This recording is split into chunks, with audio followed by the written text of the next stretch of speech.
El apóstol Juan anima a los creyentes escribiéndoles en su primera carta, capítulo 2, verso 1, lo siguiente: Hijitos míos, estas cosas os escribo para que no pequéis. Y si alguno hubiere pecado, abogado tenemos para con el Padre, a Jesucristo el justo. El Dios del cielo, el Padre eterno, te bendiga en este día, que puedas recibir un abrazo de bendiciones y que podamos disfrutar en este momento palabra de nuestro Dios, que podamos recibir de su parte mensaje celestial. Y continuamos reflexionando en el mensaje de los tres ángeles, que lo encontramos en el libro de Apocalipsis, capítulo 14, versículos del 6 al 11.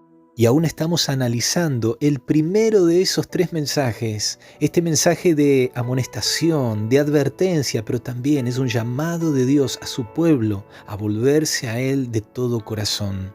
Ese primer mensaje está en el verso 7 y la primera orden, el primer llamado es temer a Dios. Posteriormente la orden es darle gloria. Temed a Dios y dadle gloria. Y ahora viene el porqué. Porque la hora de su juicio ha llegado.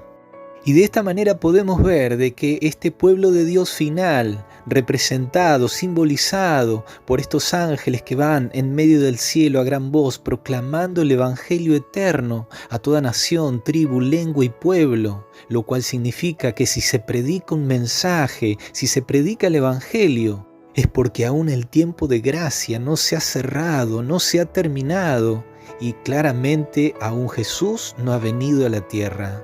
Lo cual implica que si este primer ángel habla de temer a Dios y darle gloria porque la hora de su juicio ha llegado y este juicio es previo al cierre del tiempo de gracia, a la venida de Cristo, como conclusión, nos lleva a reflexionar de que estamos viviendo en un tiempo de juicio, en una fase del juicio de Dios previo a la venida de nuestro Señor.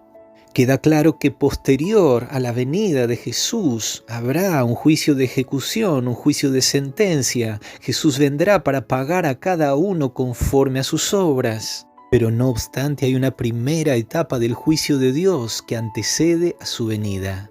El ángel dice: la hora de su juicio ha llegado. Eso es parte del evangelio eterno que se tiene que predicar a los moradores de la tierra. Y el apóstol Pedro nos da un indicio acerca de este juicio previo a la venida de Jesús, allí en su primera carta, capítulo 4, versículos 16 y 17. Dice el apóstol: pero si alguno padece como cristiano, no se avergüence, sino glorifique a Dios por ello.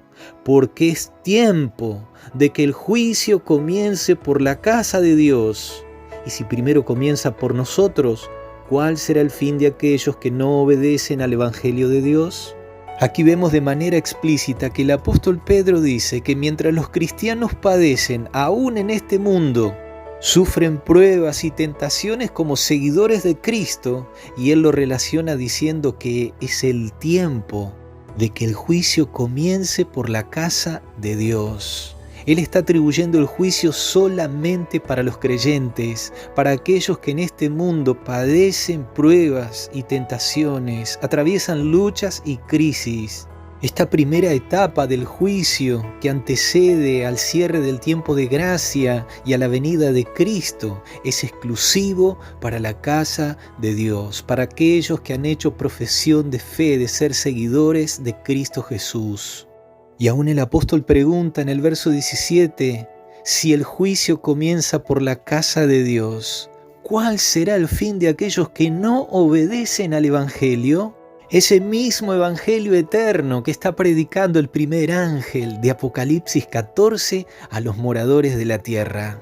También el apóstol Juan, en la primera carta, en el capítulo 2, versículo 1, les dice a los creyentes: hijitos míos, estas cosas os escribo para que no pequéis. Y si alguno hubiere pecado, abogado tenemos para con el Padre, a Jesucristo el justo. Tenemos un abogado en este tiempo. Si hemos caído, si hemos pecado, volvámonos al Evangelio, abracemos el Evangelio de Jesucristo, porque lo tenemos a Él como nuestro abogado en el juicio delante del Padre.